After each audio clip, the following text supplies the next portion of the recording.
Riprap sa subdivision nga nahugno, substandard. Developer wala mangayo og geological hazard assessment gikan sa MGB. Kapitolyo mudawat sa 500 million pesos sa dakbayan sa Sugbo. Apan pakapinan og kapin 3 hektaryas nga yuta, bugti sa mga yuta sa 93-1. Wa mailhing lalaki na lumos sa kadagatan sa Lapu-Lapu. 14 anyos nga dalagita mereklamo nga gilugo sa ilang 65 anyos nga silingan. Pulis gireklamo nga nangumot sa pribadong parte sa lawas sa usa ka nurse.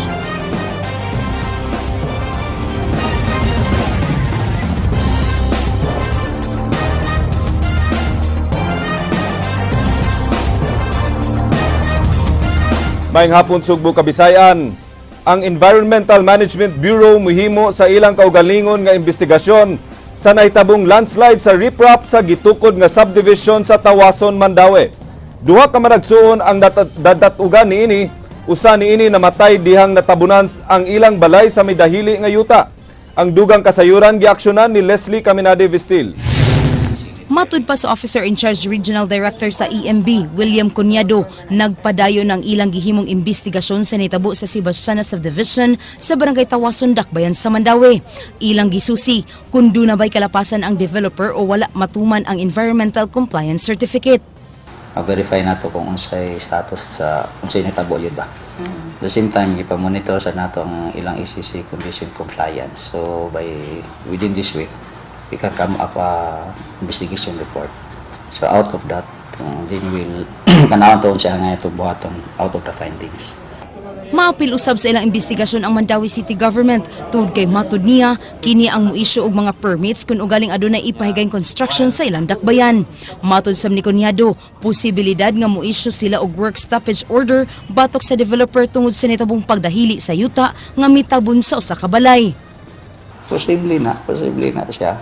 Kung tanaw nato nga there's something wrong with their kanang findings nila. Kanay mga itawag nato threat to life, endangers to life. So kung naana siya din, we will have to issue for that. Sa pagdahili sa riprap, natabunan ang managsuong karikitan, di namatay si Vicente Karikitan Jr., 13 anyos, ug naangol sab ang maguwang niining si Vladimir. Alang sa Aksyon Bisaya, Leslie Caminade Vistil. Substandard ang riprap nga nahugno sa subdivision sa Tawason, Mandaue, sumala sa DENR. Nasayran nga wala mo request ang nagtukod sa subdivision sa Engineering, Geological and Geohazard Assessment gikan sa Geosciences Bureau. Ang mga kalambuan giaksyonan ni Ryan Sorote. Migawas sa pakisusi sa Department of Environment and Natural Resources 7 nga substandard ang pagkabuhat sa riprap nga nahunlak sa Villa Sebastiana sa Barangay Tawason sa Dakbayan sa Mandaue. Matud sa DENR 7 nga igo lang gipatong ang riprap nga way kabilya nga ngayontang ipatapot sa bedrock. Kini aron makapugong sa gipatag nga bungtod nga moy tukuran sa subdivision. Gawa sa substandard nga riprap, nasulod sa hazard map sa buhatan ang Barangay Tawason ug ang nahimutangan sa gitukod nga subdivision ug usa kini ka landslide prone area. Gitumbok nga triggering factor sa pagkahunlak ang klase sa yuta ug ang kakusog sa uwan niadtong Domingo. Ang landslide susceptibility rating nato is from moderate to high. Unsa may implication niya?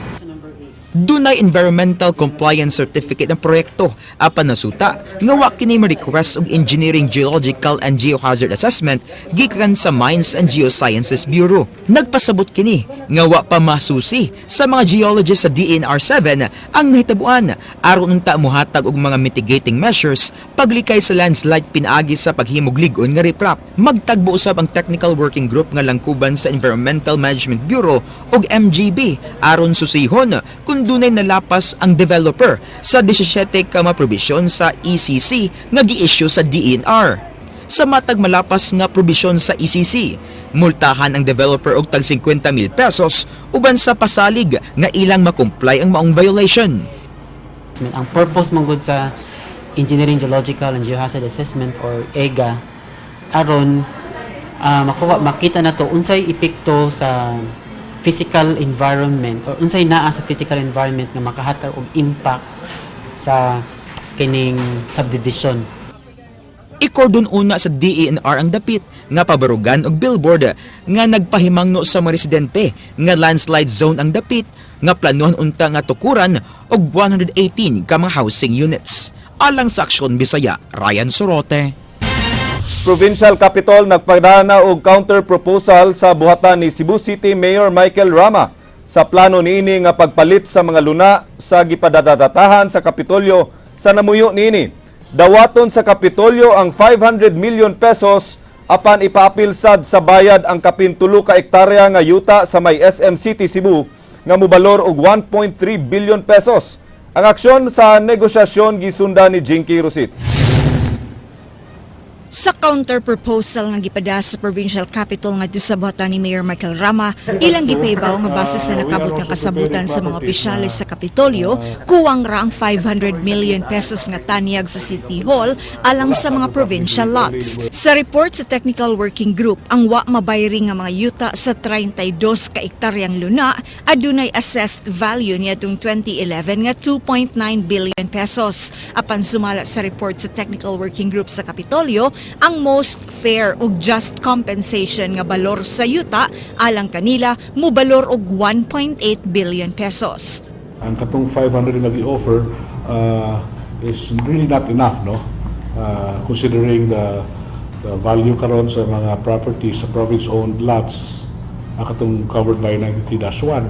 And so we said nga we andura kita counter proposal nga pun-i ninyo, ang 500 billion. Sa counter-proposal nga gipada nilang Davide kang Rama, gisugyot nga gawa sa kwarta nga 500 million pesos, lagi usab nga ibayad ang 3.3 hectares nga yuta sa syudad duol sa SM City Cebu nga dunay current market value nga 1.2 billion pesos. Sa kawa piece of property ba nila sa SM katong which we recalled was the property offered sa land swap unta ni atong 2005 or 2006. And some property sa SRP. Malaumon si Davide nga dawaton unta ni Rama ang counter proposal nila aron hingpit nang matapos ang issue sa 93-1. We believe na fair kini nga among gipangayo sa province, fair and just, okay? Like Cebu City, ang province doon na po'y social responsibility sa iyang sa atong mga constituents, no? Alang sa Aksyon Bisaya, Jinky Rosit. Gipadadaan og final demand letter sa City Legal Office ang mga empleyado sa City Hall nga napakyas sa pag-liquidate sa ilang cash advances sukad sa milabayng tuig. Ang kasayuran giaksyonan ni Ray Pasaporte. Sa kapin 30 ka empleyado nga napakyas sa pag-liquidate sa ilang cash advance, sobra na sa katunga ang nakapadangat na sa ilang tubag ug nakasumiti na sab sa ilang mga resibo. Matud ni Attorney Jeron Castillo sa City Legal Office, sa katapusan nilang exit conference gihatag kaniya ang listahan sa mga unliquidated cash advance sa buhatan sa City Accountant. We verified everything and then we sent notices to these people nga na existing cash advances. Ang nakahatag na og tubag, suma pa ni Castillo subject gihapon sa ilang liquidation. Minilyon ka pesos ang kinatibuk ang kantidad sa unliquidated cash advance.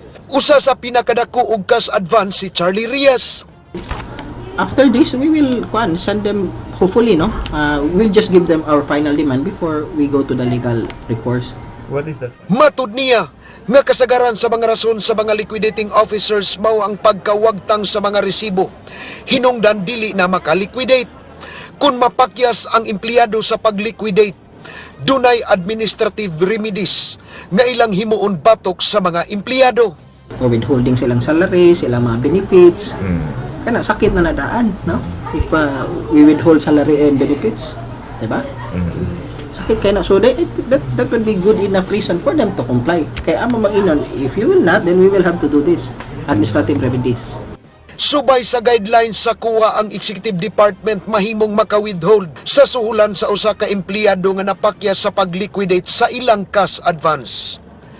Alang sa Aksyon Bisaya, Ray Pasaporte. Usa ka public consultation gihimo sa LTO aron usbon ang mga pamaagi sa paglukat og insurance sa magparehistro sa ilang sakyanan. Buot sa LTO nga mawagtang na ang paghatag og pabor sa mga staff sa LTO sa pipila lamang ka insurance companies. Ang aksyon gisundan ni Ryan Sorote. Plano nga i-standardize sa Land Transportation Office ang compulsory third-party liability insurance sa pagparehistro sa mga sakyanan.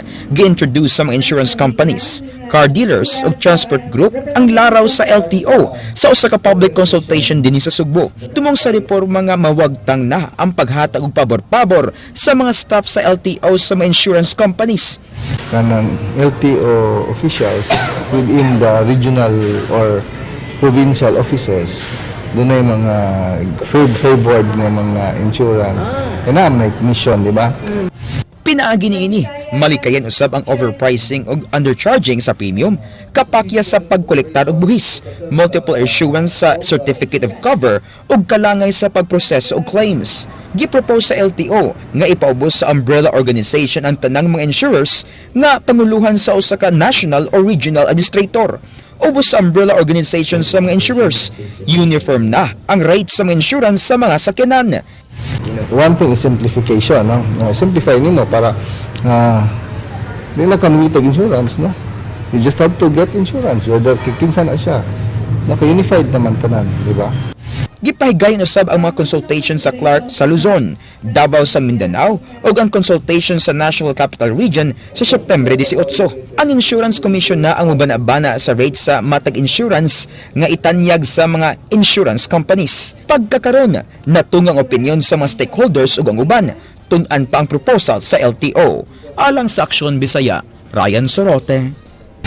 Bagong Regional Director sa Bureau of Fire Protection nagtinguha nga makabaton og tag-usa ka fire trucks ang 13 ka mga LGUs nga hangtod karon nagsalig lang sa kasikbit nga mga lungsod sa higayong dunay sunog nga muigo sa ilang lugar. Ang detalye giaksyonan ni Jinky Rosit.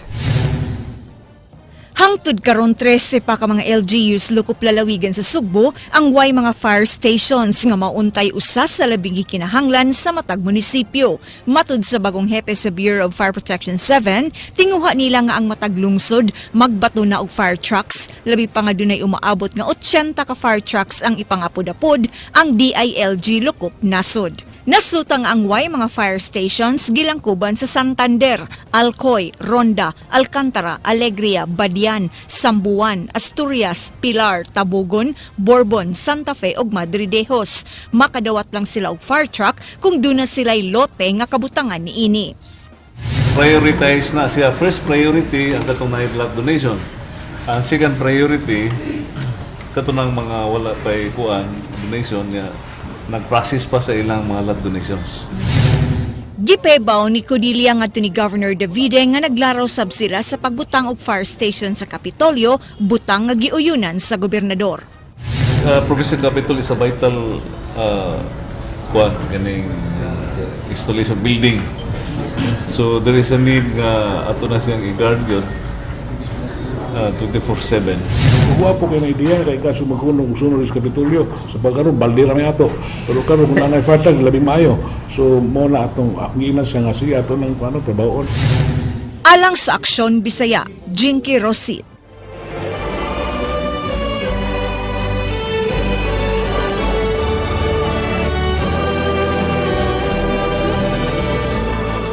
Mga delegado sa International Eucharistic Congress pasagdan ra sa gusto nilang buhaton samtang anaa sila sa Sugbo. Taliwa sa hugot nga security nga ipatuman, dili pugnan ang mga IEC delegates sa ilang mga lihok sama sa kalimitado sa mga lugar nga maadto sa mga delegado sa APEC. Ang detalye atong nasayran sa pag-aksyon ni Jinky Rosit. Giklaro sa Accommodation Committee sa IEC nga di nila kontrolado ang mga lakaw sa ilang delegado. Ilang nasabtan nga tungod sa dungan nga mga kalihukan sa Sugbo sunod tuig sama sa sinulog, dili na paigo ang security personnel nga i-deploy. Di sila mutapos sa 8 days, pwede ra kaayo. So dili ta magsunod-sunod nila on their own sila. Pero sa ilang balay pananglit no kung homestay sila ato gyung siguroon nga secure gid sila, safety sila. Pero dili ingon nga magsunod-sunod mi nila like epic tingali, I don't know. Sa pagkakaroon niabot na sa 600 ka mga host families ang anda mo papuyo sa gibana-banang 2,000 ka mga delegado sa International Eucharistic Congress. Nanawagan ng mga organizer sa hotel operators nga di lang unta pahimuslan ang presyo sa mga rooms alang sa mabulukon nga kalihukan sa simbahan. Kutob ra gyud mi pag-persuade nila, no, mga appeal nga hinaot unta ang atong rate ana. So wa man gyud tay control sa ilahang price. Alang sa Aksyon Bisaya, Jinky Rossi. Publiko giawhag sa Department of Health nga dili magmantener sa baratuhon nga tambal aron dili mosamot ang gihambin nga sakit. Gisaulog sa DOH ug Food and Drug Administration ang Generics Month. Ang mga kasayuran giaksyonan ni Ryan Sorote. Manufacturing. Gikalarma sa Department of Health ang pagkatap sa mga fly-by-night drug manufacturers o distributors sa mga di kasaligang matambal. Matod sa DOH-7, daghan na sila nadawat nga report nga magagmay nga mabutika nga baligyaan og mga baratohon nga matambal. Pahimangno sa DOH sa publiko nga di magmantener sa mga barato o pandepektibo nga mga tambal nga posible pa nga makapasamot sa mga sakit sa pasyente.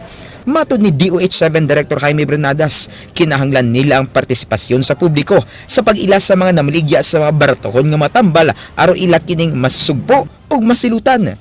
Is this a serious problem? This is a very serious problem.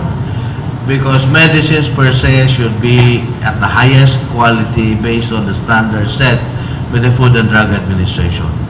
Kung nagduda sa gipalit nga tambal, mahimong ma-check sa website sa Food and Drugs Administration aron masusi nga misubay kini sa standards sa FDA. Matod ni Bernadas nga gibuhat sa FDA ug DOH ang tanan aron masiguro nga luwas ang tanang mga tambal nga mapalit sa mga butika apan dunay gyud mga salawayon.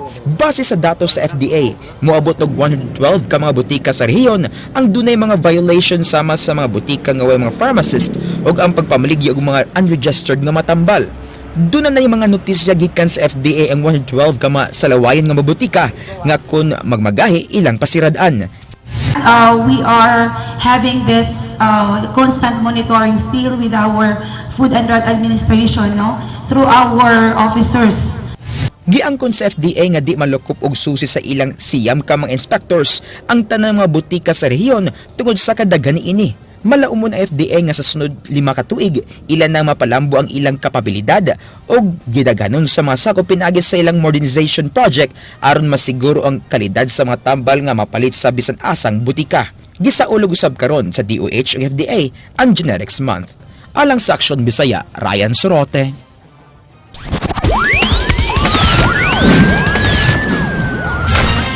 Patay ang usa ka 2 anyos nga batang babay human kini gidagmal sa kapuyo sa iyang inahan sud sa ilang panimay didto sa lungsod sa Minglanilla. Nagsunod sa aksyon si Ray Pasaporte. Igo na lang sa pagmahay sud sa selda sa Minglanilla Police Station si Nicodemo Perales Diloy 30 anyos. Human siya gipasanginlan, midagmal hangtod sa napatay niya ang 2 anyos nga batang babay nga anak sa iyang kapuyo niadtong Domingo sa hapon. Sulod sa ilang Pinoy-anan sa sitio Panaghiusa sa Barangay Tunghaan. Iyang giangkon nga nadapatan niya ang 2 anyos nga batang babay nga si Ritsan Len Donaire, anak sa iyang kapuyo nga si Aileen. Nahitabo ang pagpangdagmal dihang sila ra sa bata ang nahabilin sa ilang Pinoy-anan tungod kay milakaw si Aileen aron sa pagpangita og kwarta alang sa nasakit niya nga anak. Wa na matud pa siya kapugong dihang nagpabadlong pagyud kini. Napatan ako ang bata, ito nabunog. Then pagkagabi, pag uli sa iyang mama, nikaon pa to. Pagkabot niya natug ba, nikaon pa to. May patong kaon. Gikan naglalis ang sospek ug ang inahan sa bata nga si Aileen. Sawa pa ang insidente. Milakaw si Aileen ug sa iyang pag-uli. Gitug-an ni Diloy nga nadapatan niya ang bata apan wa niya kini panumbalinga. Kagahapon sa kadlaw na nila nadiskubrihi gawa na'y kinabuhi ang batang babay. Yun siya, ikapa ang bata. Ikapa niyon siya? Patay na. Ngayon ko kanus apa ni mo na matigdan ni namatay. Wala ka mo yung ako gabi eh. Yun siya, buhi pa ko ng bata. Gihimakak ni Diloy ang pasangil nga gisud niya og sako ang bata og suway nga gilubong. Di sab kuno tinuod nga giparok niya sa bungbong ang ulo sa bata nga maoy hinungdan sa kamatayon ni ini. Kaon, akong ilisan ni pakaon din. Mo ba kaloy? Nay kalo. Hindi mo anak. Lam kay kaluoy sir kay dayon kay kung wala kuy kaluoy sir. Siguro di pa to abtan og kuan napang kuan lang sir ba. Wala wala ko sa kalibutan na ganyan atong kasi pero mosoyop ka. Giangkon hinuon sa suspek nga tigamitan siya og gidili nga droga apan ni adtong higayuna. Wa siya makagamit og shabu. Igo na lang sa pagmahay ang dinakpan. Dili man sad kaya sa akong konsensya nga magpakabuhi nga hamukon kog mayo mas o pilihan pa nako nga dawaton ako sa angay nako kay sa man ako. Gilanto na ko ang mga kalimutan. Puro lang sa ganyan. Para ni mo dili unta kaangay nga i-appeal og file kaso sa mga pulis. Ila kong gigalab yung apel kaya wala ko motibo dito. Wala akong istorya nga mauna. Si Chief Inspector Richard Gadingan Hepes sa Minglanilla Police Station nagkanayon nga ilang giapil sa pagdakop ang inahan. Human kini mapakya sa pagpahibaw kanila sa hitabo. Actually, ang iyang mostly sa damis, ang nawawang dire. Duda ko ito mga bunog na dire sa iyang nawang katong mga banghe. Siyempre, mabunol ka dire. Mulakman mo sa mga naw. Kasong parricide og murder ang ipasaka sa kapulisan. Karong hapon batok sa mga dinakpan. Alang sa Aksyon Bisaya, Ray Pasaporte. 14 anyos nga batanon may reklamo nga gilugos sa ilang 65 anyos nga silingan. Ang suspect na sikop pinaagi sa usa ka warrant of arrest human pasakay og kaso sa korte. Ang mga kasayuran giaksyonan ni Leslie Caminade Vistil. Pastos jud kaayon tawhana tigulang na way buot. Baboy jud siya kaayo. Wa magdahom ang inahan sa 14 anyos nga batang babaeng gikatahong gipahimuslan sa makaduhang higayon sa kanhi usa ka award-winning painter. Si Antonio Ilanan, 65 anyos, gipasangilang mipahimus sa 14 anyos nga batang babae nga ilang silingan sa Banawa, Barangay Guadalupe. Matud pa sa biktima, unang higayon nga gipahimuslan siya ni Ilanan niadtong buwan sa Hunyo sa miaging tuig. Dugang pa sa biktima nga paingon siyang mamalit og ice dihang miagi siya sa tungod sa vulcanizing shop ni Ilanan og didto kalit siyang gibunlot og gidala sa van ug didto hingpit gyud nga nakuha ang iyang pagkababay. Human sa pila ka buwan, nasundan na sab ang maong panghitabo niadtong buwan sa Oktubre sa miaging tuig. Diin hina nakadesider ang minor de edad nga mosulti na sa iyang ginikanan. Mutuwa ko kabantay na day siya. Gibunlot din ko niya. Iya din gablihan ang van niya. Gibunlot dayon. Muto yung gisiradaan. Nakasagit? Mga itabang? Nakasagit ko pero wako sa kukabaw kung nabay nakadungog. Kay mingaw man. Apan kung si Ilanan ang pasultihon, way kamaturan ang tanan. Matud niya, gibutang-butangan lang siya og sala sa minor de edad kay nasuko kini kaniya tungod sa iyang pagtug-an sa inahan sa biktima, kalabot sa pag-abot-abot sa biktima og sa iyang uyab. Matud pa sa inahan, migawas sa resulta sa eksamen sa biktima nga nahilabtan gyud ang iyang anak. Siya may buhat na namin, maraming tagoy buot. May tag... Ha? Imo ko nang iya pong armas na pagkitabuha. Ha? Kapinuha na wam kay may armas ko sa kabuok. Ano na kang armas, bras? Pintal. Dili kay ingon nga giapog. May lakin lang masangil no. Yawa ko nila gud. Na-proven gito nga gilabdan siya, ma'am. Oh, nagi kuan dito nga gilabdan siya kay nagisi man yang haymin duha ka kuan gisi. Oh. Nya gipangutana siya nako kanang may gani kay wala ka na buntis ti. Ingon siya, giputos magsilupin ma. Nga humok. Wa man siya kay balog unsay kondom. Nadakpan si Ilanan kagahapon sa hapon sa sugtungan dakbayan sa Lapu-Lapu. Human siya malutsi og warrant tungod sa 2 counts of rape nga gipasaka sa biktima. Tungod sa maong panghitabo, ang biktima wa nay salig og gani kadalakaw niini, magpauban na siya siyang igsuon ilabi na ini kagabi. Pero mahadlok na ang magawas sa gabi eh. Mugawas ko, magpakuyog ko sa kong manghod. So natutulan na mo dito sa may Lapu-Lapu. So, nga to nga, amo sa gisurvey pila ka adlaw, naabig siya. So, karong adlaw, nakita na mo, karong giserve na mo ang alias warrant nga gi-issue sa duha ka judge kay 2 counts ang rape may gi-file ning akusado ka na. Alang sa Aksyon Bisaya, Leslie Caminade Vistil.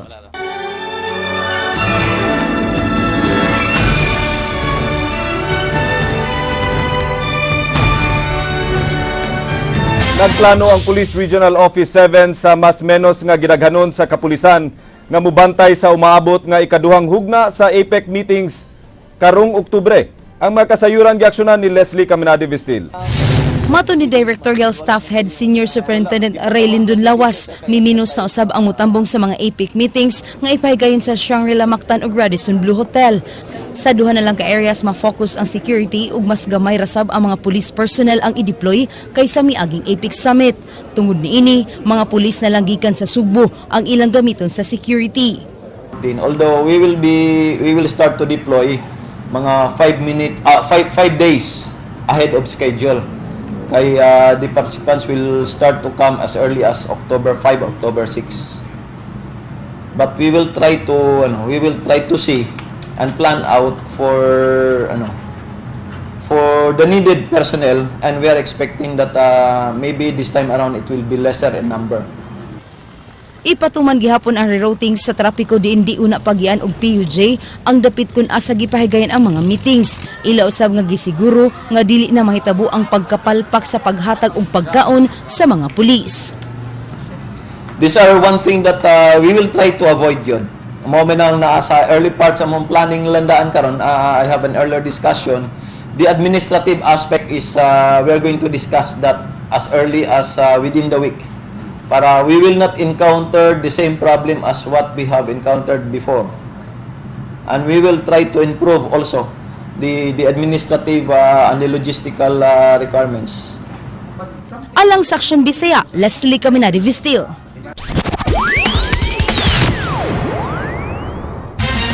Sa mga balita gikan sa gawas sa nasud. 12 ang patay ug laing napulo ang samaran dihang giatake sa military sa Egypt ang convoy sa mga turista nga nanuroy sa disyerto. Unom sa namatay mga Egyptians nga naglakip sa tour guide operator samtang ang mga survivors gidala sa hospital.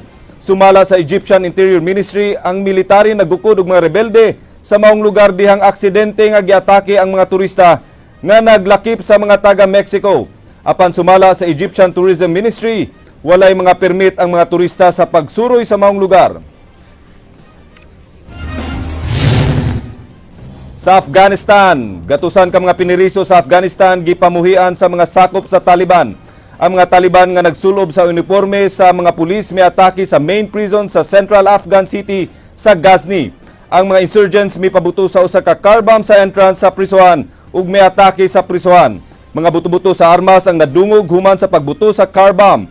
355 ka mga inmates ang nakaiskapo diin dulan 150 niini na priso tungod sa ilang kalambigitan sa mga Taliban ug uban nga mga militanteng pundok. Tulo ka mga Taliban ang napatay sa jailbreak samtang 4 ka Afghan security personnel ang namatay. Sa Japan, giisa gikan sa Alert Level 2 ngadto sa Alert Level 3 sa Kumamoto Prefecture tungod sa pagbuto sa bulkan nga Mount Aso sugod kagahapon. Gideklarar sa no entry zone ang 4 ka kilometro nga radius gikan sa crater sukad kagahapon samtang gidili na usab ang pag-adto sa mga bukid palibot niini. Bagang duot sa Aso gikan sa crater na saksihan nga misaka hangtod sa mga 2 ka kilometro sa kawanangan. Gimanabana nga mukabat og 1 mm ang gibag-on sa ash nga matagak sa pipila ka lugar nga maglakip sa Kumamoto City. Gikansel usab ang mga biyahe sa eroplano sa Kumamoto Airport. Tulo ang patay dihang mibuto ang Mount Aso niadtong September 1979.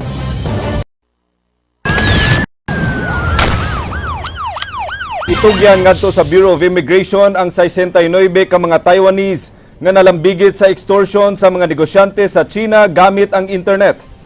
I-turn over sa Regional Intelligence Division ngadto sa Bureau of Immigration ang 69 ka mga Taiwanese ug Chinese nationals.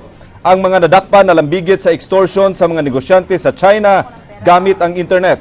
Matud pa ni Directorial Staff Head Senior Superintendent Ray Lindon Lawas, gipaygayon na usab karon ang training sa mga sakop sa gitukod nga anti-cybercrime group. Ang pundok mo itahasan sa paggukod o pag-imbestigar sa mga krimen nga gihimo gamit ang internet. In a sense that BID have already filed a violation of immigration laws, so deportation proceedings are now being undertaken by the Bureau of Immigration. We would like to solicit the support of the community by being aware what's going on within their immediate environment. And let's be very vigilant. If something unusual, uncommon that's happening within our environment, let's try to be very osisiro o sisira for the sake of maintaining the safety and security within our area. Usa ka pulis nag-atubang karon og reklamo human gipasangin lang nangumot sa pribadong parte sa lawas sa usa ka nurse sa unang hugna sa APEC meetings dinhi sa Sugbo. Ang maong reklamo giaksyonan ni Leslie Caminade Vistil. Regular proceedings man, wala man. Gipaubos na karon sa usa ka makuting investigasyon ng usa ka police officer kinsa gipasangin lang nangumot og pribadong parte sa lawas sa usa ka nurse atol sa unang hugna sa nagpadayong APEC Summit. Gingong kasamtangang lakip ang Police Officer 1 sa Anti-Criminality Unit nga nagikan sa Bohol Police Office. Gikatahong usara ka panimay ang giabtan sa pulis ug sa mireklamong nurse. Nasuta sa investigasyon nga namuso pa ang maong pulis una pa kini kalit nga misud sa lawak sa biktima o gihinul ang pribadong parte sa lawas sa biktima. Marog na ay maraog physically gikuanto ang katong babae. Maraog private parts niya ba gihikap. We have conducted already an investigation that the Regional Investigation Detective Management Division is already conducting the administrative investigation.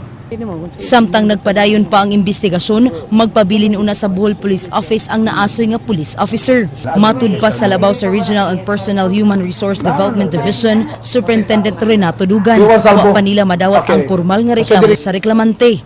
Suway untang gikuha og habig ang gipasangin lang pulis apan di na makontak ang iyang numero. Administratively medyo mabugat ang iyang mahimong punishment ana. Although nahikap lang pero kabaw na kasabalaod. Alang sa Aksyon Bisaya, Leslie Caminade Vistil. Usa ka wa mailhing lalaki na lumos sa kadagatan sa Lapu-Lapu. Ang aksyon gisundan ni Leslie Caminade Vistil. Napalga na lang nga nag-utaw-utaw sa kadagatan sa barangay Pusok sa Dakbayan sa Lapu-Lapu kining wa mailhing lalaki nga gituwang na lumos. Matud pa sa nakakita nga si Junjun Cuartero nga samtang namasulsiya, iyang nakitaan nga paspas kaayong nakalakaw ang lalaki paingon sa dagat. Niadtong higayuna pasado alas 5 sa buntag, dako pa kaayo ang hunasan. Gani nangutana pa kini sa mga mananagat nga magian kung asa ang dakbayan sa Lapu-Lapu ug Mandawi. Hinungdan nga gitudluan nila kini. Natingala na lang ang mga mananagat lakip na si Cuartero diyang milangoy kini gikan sa ilang nahimutangan sa barangay Pusok paingon na sa kadagatan sa Mandawi. Apan mibalik kini sa agi pag-abot sa tunga-tunga nga bahin sa dagat. Kalit lang sab nga milangoy og balik ang lalaki sa tagatuhod nga tubig apan nitingala sila tungod kay wa na mitunga. Nilangoy sa kutob sa dool sa agi barko then nibalik. Paghuman nagsamsam sa tagahawak, nakita sa mga managat katuon lag nisaw mo ra bawa naman mutunga. Ikuha sa tagayate o burog na nagi deprinas mangisip. Suway nilang gidala sa tambalanan ang lalaki apan gideklarar kini nga dead on arrival. Dako ang pagtuo ni PO3 Luisito Ernest sa Lapu-Lapu City Homicide Section nga gibikugan ang biktima uba kaha gipatol tungod kay nagbuwa naman ang baba niini dihang ilang gihawas sa tubig. Padayon pasab silang nag-ila sa biktima tungod kay wa may bisan usa nga nakaila niini sa dapit. Posibilidad ato sa dir gikraman siya or giatake mo tong onlog siya nga lumos. Alang sa Aksyon Bisaya, Leslie Caminade Vistil.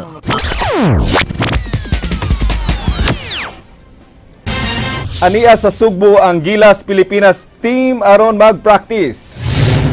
Subsob ang ilang preparasyon alang sa umaabot nga FIBA Asia Championship sa China nga sugdan karong petsa 23. Dito sa Hoops Dome sa Dakbayan sa Lapu-Lapu sila nag-practice aron dili matugaw. But nila nga makalikay sa traffic sa Metro Manila ug maka-concentrate sa practice. Hugot gagidid-an sa Team Gilas ang pagpasulod sa ilang fans sa Hoops Dome aron dili makadisturbo.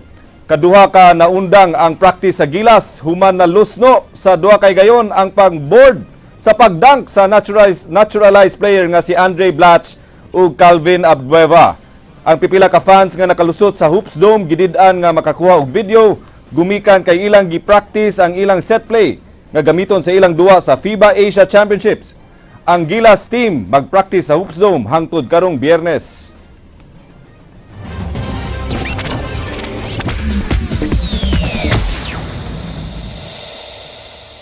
Happy Pilipinas Tuesday afternoon kaninyong tanan mga igsuon. Sugod kagahapon gihukad na sa publiko ang pinakabagong comedy series nga usa ka Filipino adaptation sa usa ka hit Korean novela ni adtong tuig 2009. Directed by Ricky Rivero, ang My Fair Lady moabiba na sa telebisyon matag 9:30 sa gabi, Mondays to Fridays sa naginusarang Happy Network sa Pilipinas, ang TV5. Babaeng gugustuhin mong Ato nang mailaila si Jasmine Curtis Smith isip Audrey Tioseco, ang babaeng gusto niyong sakalin pero sure niyo ring mamahalin. Si Audrey giingong the richest girl sa Pilipinas. Uncontrollable, unpredictable, untouchable. Mao kini ang qualities nga muhulagway sa atong movie Princess. Apan, usa ka insidente ang mupabag-o sa iyang kinabuhi forever ug kini mao ang pag-abot ni Vin Abrenica isip hero sa kinabuhi ni Audrey. Unsaon na lang kaha kung ang ilang relasyon nga murag iring og iro nga panagbangi o saradi ay kapag tapon sa tinud-anay nilang gibati sa usag-usa. Ug unsay mahitabo kung adunay makikieksena nga dashing gentleman nga susama gyud og hulagway sa ex sa atong bida. Ang pangutana, kinsa ang makaangkon sa kasing-kasing sa usa ka rich spoiled brat. Uban ang powerhouse cast ug usa ka linahi nga classic romantic storyline, andama na ang inyong kaugalingon nga maigo sa kilig, katawanan ug kalagot. All-in-one series nga di yun ninyo pwedeng ma-miss, My Fair Lady, matag alas 9:30 sa gabi.